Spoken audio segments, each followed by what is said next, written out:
पश्चाताप की अग्नि। एक सीख। किसी गांव में एक बूढ़ा और एक बुढ़िया रहते थे। उनके पास कोई संतान नहीं थी। उसके पास एक तोता था। वह उसे ही अपने पुत्र की भांति मानते थे और लाड़ प्यार से उसका पालन पोषण करते थे।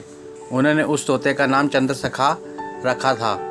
चंद्रसखा धीरे धीरे बड़ा हो गया। वह तरह तरह की बोलियां बोलने लगा। जब कोई घर में आता वह उसका स्वागत करता और जब आंग तुक चला जाता तो वह उसकी आवाज़ नकल करके दिखाता। कभी वह बहुत देर तक नाच दिखाता रहता। इस प्रकार वह बूढ़े और बूढ़ी का खूब मनोरंजन करता था। वे लोग भी उसे बहुत प्यार करते थे। बूढ़ा बगीचे में आम अमरूद तोड़ कर लाता था और बुढ़िया चंद्रसखा को गोद में बैठा कर खिलाती थी।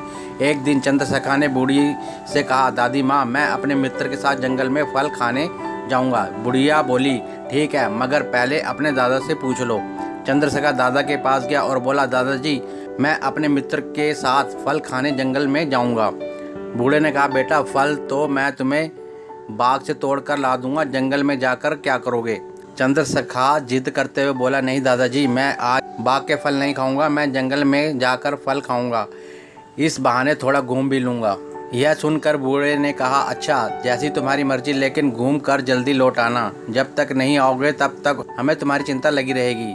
बूढ़े की अनुमति पाते ही तोता अपने मित्रों के साथ जंगल की ओर उड़ चला। सभी मित्र उड़ते उड़ते घने जंगल में पहुंच गए। चंद्रसखा सबके आगे आगे उड़ रहा था। उसने जंगल में तरह तरह के फलों के पेड़ देखे। वह अपने मित्रों से बोला, मित्रों, अब बहुत घूम चुके, मेरे पेट में तो बहुत भूख के मारे चूहे कूदने लगे और सामने बहुत से फल के पेड़ भी दिखाई दे रहे हैं। चलो सब लोग आराम से फल खाएं। सभी तोते फलों पर टूट पड़े। चंद्रसखा भी एक दूसरे के पेड़ पर जाकर फल खाने लगा। जब उसका पेट भर गया तो उसने देखा कि सामने अमर फल का पेड़ है। वह तुरंत समझ गया कि यदि कोई बूढ़ा आदमी इस फल को खा लेगा वह युवा और दीर्घ जीवी हो जाएगा। उसने सोचा कि वह चुपचाप इस फल को ले जाकर अपने दादा दादी को खिला देगा। उसने फल तोड़ लिया और चोंच में दबाकर अपने घर की तरफ उड़ चला। रास्ते में एक तालाब पड़ता था। उसका जल बहुत मीठा और शीतल था। चंद्रसखा के मित्रों ने कहा कि वे सब लोग इस तालाब में नहाकर अपने अपने घर जाएंगे। सभी तोते तालाब में नहाने लगे।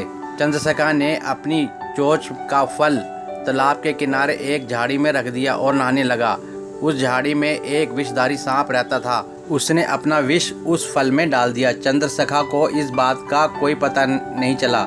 उसने नहाने के बाद फल चोंच में दबाया और घर आ गया। घर आते ही वह बूढ़े से बोला, दादाजी, ये देखिए, मैं आपके लिए क्या लाया हूँ। बूढ़े ने उत्सुकता से पूछा, क्या लाए हो? चंद्रसखा ने कहा, मैं आपके लिए अमर फल लाया हूँ। इसे खाते ही आप युवा और अमर हो जाएंगे। जल्दी से इसे खा लीजिए। बूढ़े ने तोते से फल ले लिया, किंतु उसे कुछ संदेह हुआ। उसने उस फल को 2 टुकड़े किए और एक टुकड़ा अपने कुत्ते को खिलाया। कुत्ते उसे खाते ही मर गया। यह देखकर बूढ़े को बहुत क्रोध आया। उसने सोचा कि उन्होंने जिस तोते को इतने प्यार से पाल पोस कर बड़ा किया वही उसे मार डालना चाहता है। बूढ़े ने तोते को पकड़ा और उसकी गर्दन ऐंठ दी। चंद्रसखा तड़प कर मर गया। बूढ़े ने दूसरा टुकड़ा आंगन के एक कोने पर फेंक दिया। कुछ दिनों बाद वहाँ एक पौधा उग आया। समय आने पर उस पेड़ पर बहुत फल लगे। एक दिन बूढ़े और बुढ़िया में झगड़ा हुआ। बूढ़े किसी बात पर नाराज होकर बूढ़ी से बोला, तुम अभी मेरे घर से चली जाओ।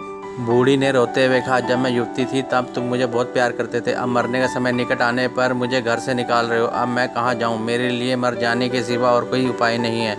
इतना कहकर बूढ़ी रोते हुए पेड़ के पास गई। उसने एक फल तोड़कर खा लिया।